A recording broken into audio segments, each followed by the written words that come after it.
Sunday suspense, শুধুমাত্র radio Mirchi 98.3 FM এ। It's hot. Bangla সাহিত্যের রোমাঞ্চকর কিছু গল্প দিয়ে সাজানো আমাদের এই বিশেষ নিবেদন সানডে সাসপেন্স। শরদিন্দু বন্দ্যোপাধ্যায়, জন্ম 1899 সালে, মৃত্যু 1970 সালে। বাংলা সাহিত্যে শরদিন্দু বন্দ্যোপাধ্যায় একটি বিশাল ব্যক্তিত্ব। ব্যোমকেশ বক্সী স্রষ্টা তো বটেই, এছাড়া লিখে গেছেন অজস্র ছোট গল্প, দুর্দান্ত কয়েকটি ঐতিহাসিক উপন্যাস, কিশোরদের জন্য গল্প এবং চিত্রনাট্য। তার লেখা ভূতের গল্পগুলির মধ্যে থেকে একটি গল্প আকাশবাণী আমাদের আজকের সানডে সাসপেন্সের নিবেদন। আজকে সানডে সাসপেন্সে আছে আরও একটি নতুনত্ব। গল্প পাঠে রেডিও মির্চি টিম ছাড়াও আছেন অডিশনের মাধ্যমে বেছে নেওয়া কিছু মানুষ, যাদের সঙ্গে আপনার পরিচয় করিয়ে দেব আজকের গল্পের ঠিক শেষে। শরদিন্দু বন্দ্যোপাধ্যায় গল্পটি লেখেন 31শে জ্যৈষ্ঠ 1353 বঙ্গাব্দে, অর্থাৎ জুন 1946 খ্রিস্টাব্দে। প্রধান চরিত্রে বড়দার ক্লাবের সদস্যরা সুধাংশু, ভূত, প্রিয়তোষবাবু এবং প্রিয়তোষবাবুর স্ত্রী। সুধাংশুবাবুর ভূমিকায় মীর, প্রিয়তোষবাবু শঙ্করী প্রসাদ মিত্র, প্রিয়তোষবাবুর স্ত্রী সুলগ্না আচার্যী। গল্পের সূত্রধার দ্বীপ। শুরু হচ্ছে শরদিন্দু বন্দ্যোপাধ্যায় রচিত আকাশবাণী।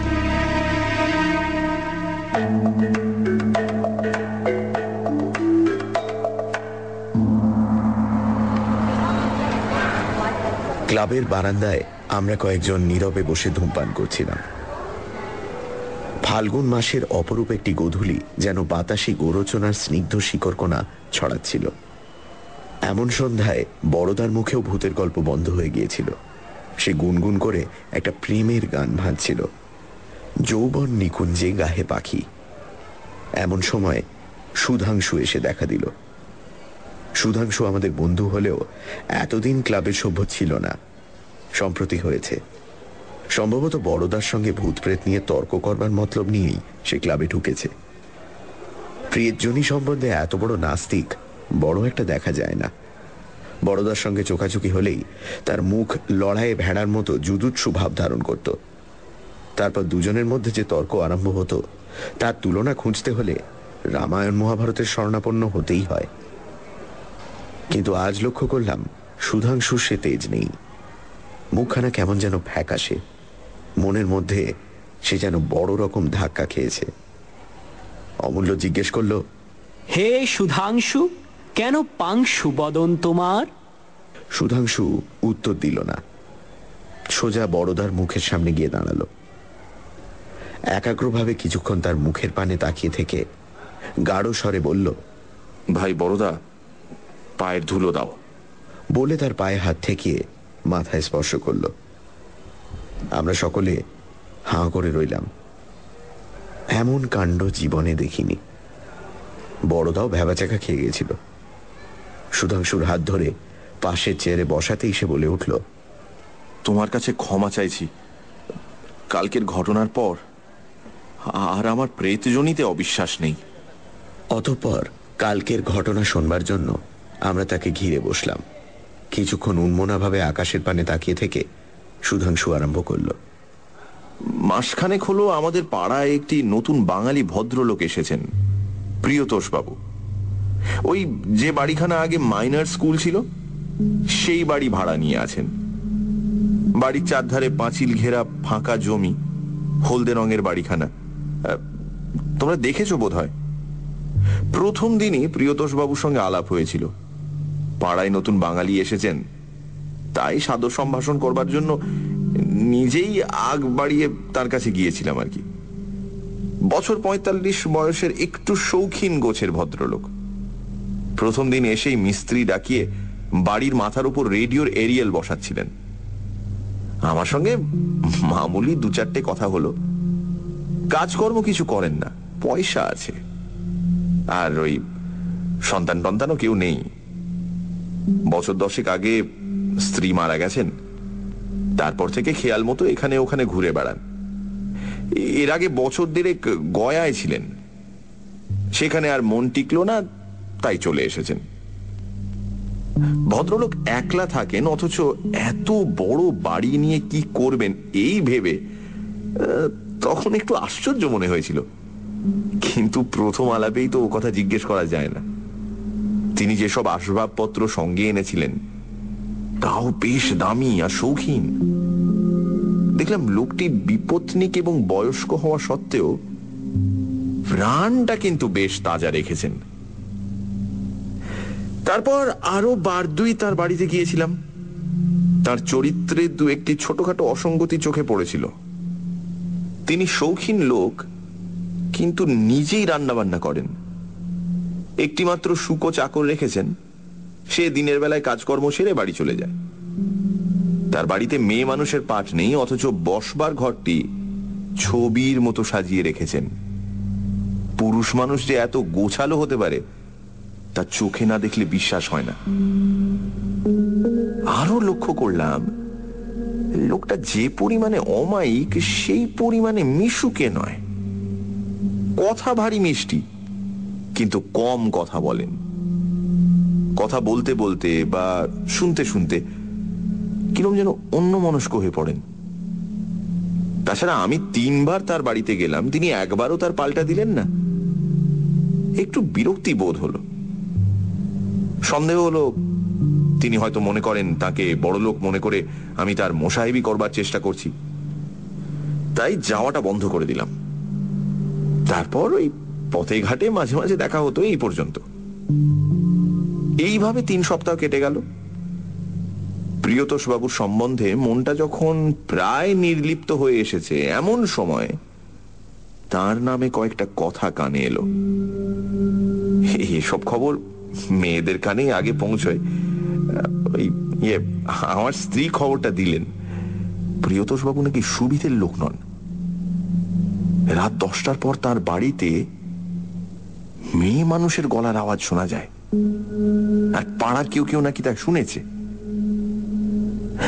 এমন কিছু অসম্ভব কথা নয়। মনটা খুঁতখুত করতে লাগলো।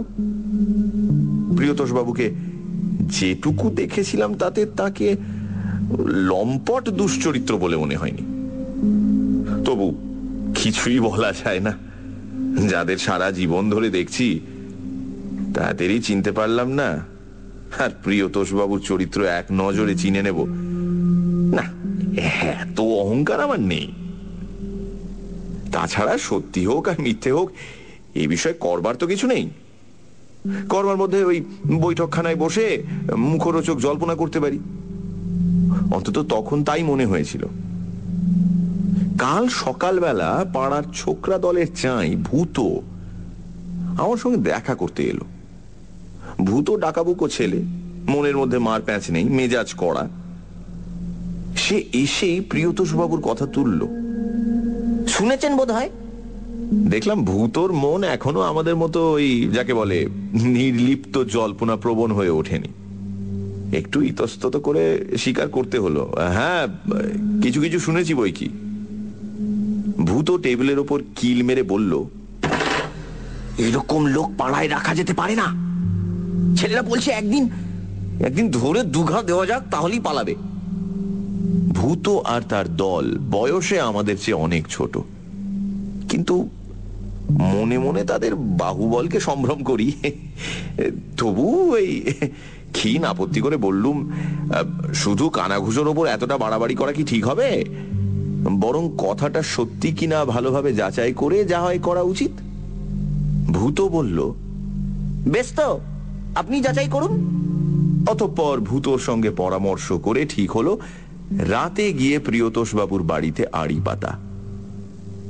কাজটা মোটেই রুচিকর মনে হলো না, কিন্তু একটা লোককে উত্তম মধ্যম দেবার আগে তার অপরাধ সম্বন্ধে নিঃসংশয় হওয়া ভালো। সানডে সাসপেন্স, শুধুমাত্র রেডিও মির্চি 98.3 FM এ। It's hot. সানডে সাসপেন্সে আজ শরদিন্দু বন্দ্যোপাধ্যায়ের লেখা আকাশবাণী। সুধাংশুর পাড়ায় কিছুদিন হলো এসেছেন প্রিয়তোষ বাবু। বিপত্নিক, কিন্তু বেশ শৌখিন প্রকৃতির। হঠাৎ কানাঘুষো শোনা গেল যে প্রিয়তোষ বাবুর বাড়ি থেকে গভীর রাতে নাকি মহিলা কণ্ঠস্বর শোনা যায়। পাড়ার ছেলে ভূত বলল, এরকম দুশ্চরিত্র লোককে পাড়ায় থাকতে দেওয়া যেতে পারে না। সুধাংশু ব্যাপারটা যাচাই করার জন্য ঠিক করলো রাতে গিয়ে প্রিয়তোষ বাবুর বাড়িতে আড়ি পাতবে। তারপর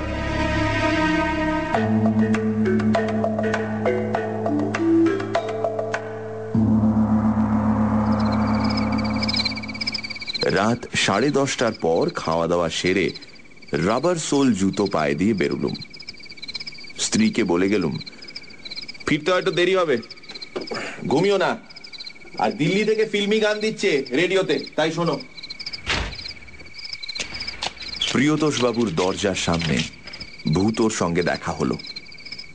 এই ভূতোটা এমন গোয়ার, জুতো পরে এসেছে যার আওয়াজ 1.5 মাইল দূর থেকে শোনা যায়। তাকে বললুম, ও জুতো পরে তোমার ভেতরে যাওয়া চলবে না, শিকার ভড়কে যাবে। সে বলল, বেশ, আমি বাইরে পাহারায় রইলুম। রাস্তা তখন নির্জন হয়ে গেছে। প্রিয়তোষ বাবুর বাড়ি অন্ধকার। ফটক পার হয়ে পা টিপে টিপে চললাম। বাড়ির সামনাসামনি এসে সদর দরজার মাথার উপর খিলেনের কাঁচের ভেতর দিয়ে একটু আলো চোখে পড়ল। ঘরের দরজা জানলা সবই বন্ধ, কিন্তু ভেতর থেকে একটা অস্পষ্ট গুঞ্জন আসছে, যেন কারা খাটো গলায় কথা বলছে। আমার বুকের মধ্যে একবার দূর দূর করে উঠল, কারণ পরের বাড়িতে গিয়ে চোরের মতো আড়ি পাতার অভ্যেস কোনো কালে নেই। যদি ধরা পড়ি তাহলে কি বলবো, তার একটা খসড়া মনে মনে নকশা করছিলাম, কিন্তু স্নায়ুর কম্পন তাতে থামল না। যা হোক, অপ্রীতিকর কর্তব্য যখন করতেই হবে তখন দ্বিধা করে লাভ নেই। বাড়ির সামনে এক ফালি খোলা বারান্দা, তারপরই বৈঠকখানা ঘর। যতদূর সম্ভব নিঃশব্দে বৈঠকখানার বন্ধ দরজার সামনে গিয়ে দাঁড়ালাম। একটু একটু হাওয়া দিচ্ছিল, ফাগুন রাতের হাওয়া, ঠান্ডা আর মোলায়েম। এমন কিছু বুড়ো হয়নি। মনে হলো এমন রাতে কোনো প্রণয়ীর ঘরে গুপ্তচর বৃত্তি করা একটা অপরাধ, তা হোক না সে অবৈধ প্রণয়। কিন্তু সে যাক, ওটা মনের ক্ষণিক দুর্বলতা মাত্র। ঘরের মধ্যে 2 জন লোক কথা বলছে, আর বেশ সহজ গলাতেই কথা বলছে। একজনের গলা চিনতে কষ্ট হলো না, নিঃসন্দেহে প্রিয়তোষ বাবুর গলা। অন্য গলাটি, হ্যাঁ, স্ত্রীলোকেরই বটে। আহা, মিষ্টি ভরা গলা, কিন্তু কিন্তু ঠিক যেন স্বাভাবিক নয়। এসরাজের তারের আওয়াজের মতো তাতে কিরকম যেন একটা ওই ধাতব ঝংকার আছে। কান পেতে শুনতে লাগলাম। গলার আওয়াজ বেশ স্পষ্ট শোনা যাচ্ছে, কিন্তু কথাগুলো ঠিক ধরতে পারছি না। একবার মনে হলো প্রিয়তোষ বাবু কবিতা আবৃত্তি করছেন, তারপর কিছুক্ষণ কথাবার্তা অস্পষ্ট হয়ে গেল। দোরের কাছে কান নিয়ে গিয়ে শোনবার চেষ্টা করলাম। কথাবার্তার সুর বদলে গেছে, মান অভিমানের পালা চলছে। মনে হলো যেন মেয়েলি গলা বলছে, যাও, তোমার সঙ্গে আর কথা বলবো না, আর আসবো না। কেন তুমি? আমার মনের মধ্যে শুধু বিস্ময় নয়, আতঙ্ক জমা হয়ে উঠছিল। কারণ মেয়েলি গলাটি কেবল বাঙালি মেয়ের গলাই নয়, শিক্ষিত মার্জিত বাঙালি মহিলার গলা। মনে মনে ঘেমে উঠছিলাম আর ভাবছিলাম, কে হতে পারে? হঠাৎ ঘরের মধ্যে সব আওয়াজ বন্ধ হয়ে গেল। প্রায় 10 সেকেন্ড আর কোনো শব্দ নেই। তারপর একটি সুমিষ্ট ব্যঙ্গ হাসি উচ্ছ্বসিত হয়ে উঠল।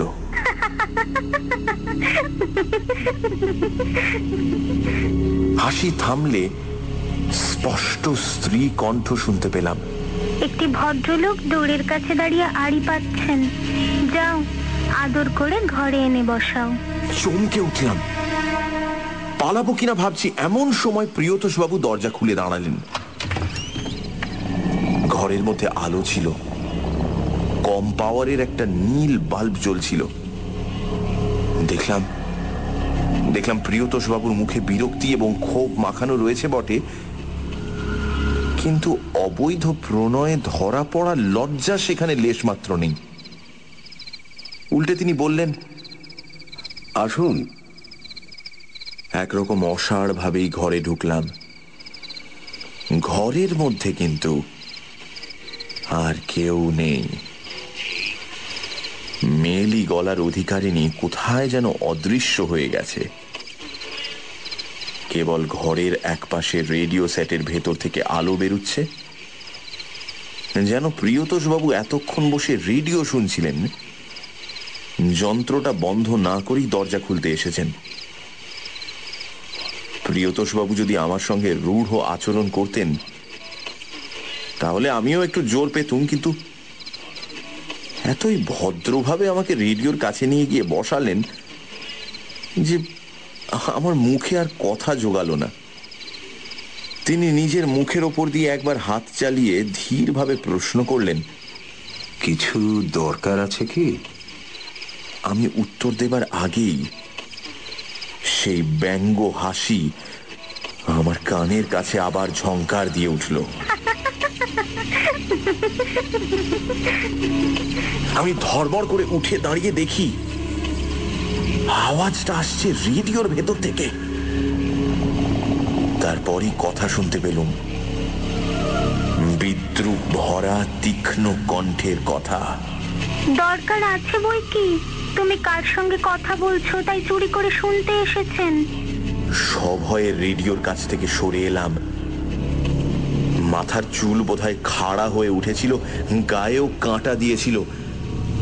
বিহ্বল ভাবে জিজ্ঞাসা করলাম, কি কথা বলছে প্রিয়তোষবাবু? প্রিয়তোষবাবু একবার চোখ তুলে আমার পানে চাইলেন, তারপর মাথা নিচু করে আস্তে আস্তে বললেন, আমার স্ত্রী। আপনার স্ত্রী? কিন্তু রেডিওর মধ্য থেকে গঞ্জনা ভরা কঠিন স্বর বেরিয়ে এলো, কিন্তু তিনি মারা গেছেন, এই না? তাতে আপনার কি? আপনি কেন আমার স্বামীকে বিরক্ত করতে এসেছেন? যান, বাড়ি যান। কি রকম ভদ্রলোক আপনি? আমার স্বামীর চরিত্র তদারক করবার কি অধিকার আছে আপনার? উনি আপনাদের পাড়ায় এসে আছেন, আপনাদের পাড়া পবিত্র হয়ে গেছে, জানেন তা? তারপর হঠাৎ এই তপ্ত ঝাঁঝালো কণ্ঠস্বর উদ্বেগে যেন গলে গেল, ওগো যাও, এবার শুয়ে পড়ো গিয়ে, নইলে শরীর খারাপ হবে, অনেক রাত হয়েছে। প্রিয়তোষবাবু উঠে দাঁড়ালেন। আমার মাথার ভেতরটা তালগোল পাকিয়ে গিয়েছিল। নেহাত গ্রাম্য লোকের মতো বললুম, কিন্তু কিন্তু কিছু যে বুঝতে পারছি না। রেডিওর ভেতর থেকে ক্লান্ত স্বরে প্রিয়তোষবাবু বললেন, রেডিওতে আমার স্ত্রী রোজ এই সময় আমার সঙ্গে কথা কন।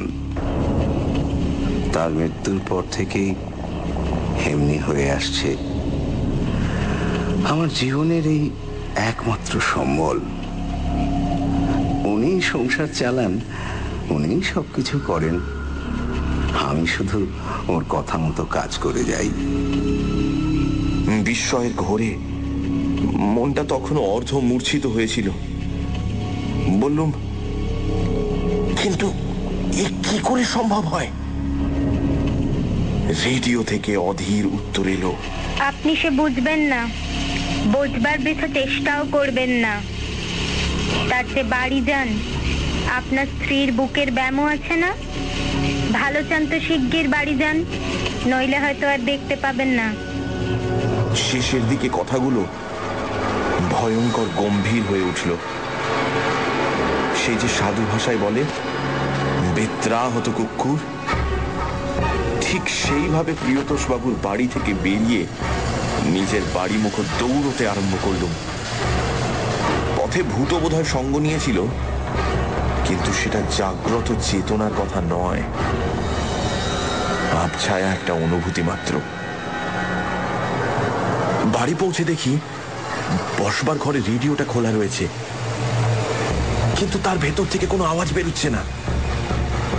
আর মেঝের ওপর মাদুর পেতে স্ত্রী পড়ে আছেন, তার দু চোখ বন্ধ, আর একটা হাত এমন এমন অস্বাভাবিক ভাবে ছড়ানো রয়েছে যে মনে হয়, মনের অবস্থা বুঝতেই পারছো, প্রায় তার ঘাড়ের ওপর আছড়ে পড়লুম। তিনি ধর্মর করে উঠে বসে বললেন, হ্যাঁ এলে, আমার একটু তন্দ্রা এসে গিয়েছিল। রেডিওর ভেতর থেকে তরল কৌতুকের হাসি এসরাজের ধাতব মূর্ছনার মতো বেরিয়ে এলো। তারপর সেই গলার আওয়াজ। কেমন জব্দ? আর যাবেন পরের হাড়িতে কাঠি দিতে? স্বামী স্ত্রীর কথা চুরি করে শুনতে গিয়েছিলেন, তাই একটু ভয় দেখালুম। আর কখনো এমন কাজ করবেন না।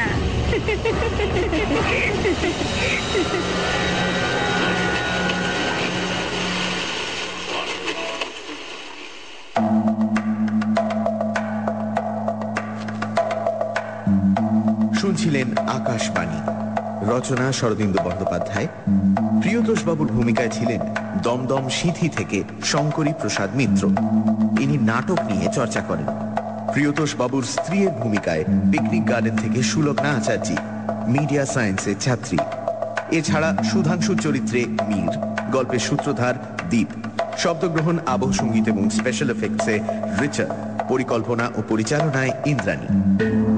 রেডিও মির্চির তরফ থেকে আন্তরিক ধন্যবাদ শ্রী প্রবীর চক্রবর্তীকে আমাদের পাশে থাকার জন্য। আগামী সপ্তাহে ঠিক এই সময় আরো একটি রোমাঞ্চকর গল্প নিয়ে হাজির হবে সানডে সাসপেন্স।